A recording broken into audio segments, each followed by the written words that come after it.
In my time in the military, I had a number of leaders that were very resilient and very good at what they did.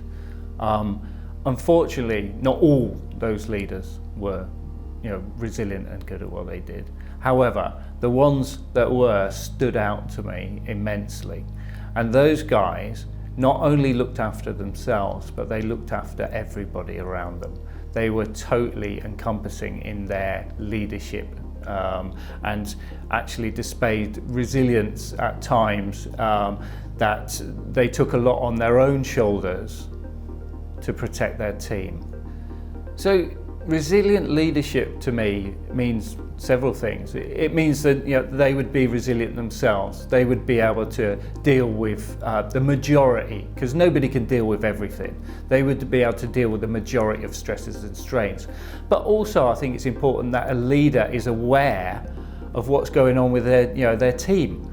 It's really, really important that they can recognise someone that's coming under stresses and strains. It might not be work. There might be a telltale sign that they can spot, and that an early intervention from a leader can really, really help an individual.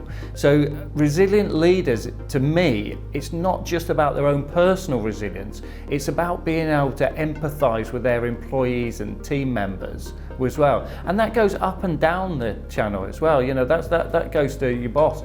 We've all had a boss that we've seen that thinking that they might be a little bit stressed.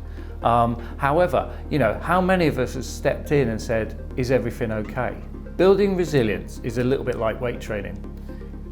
If you go to the gym and weight train day after day after day, repetition after repetition after repetition, eventually you will become big and strong.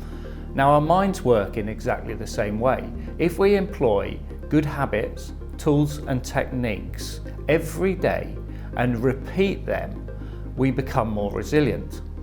This is especially important when we are faced with the stresses and strains of not only workplace stresses and strains, but life-based stresses and strains. The more we practice these tools and techniques, the more resilient we become.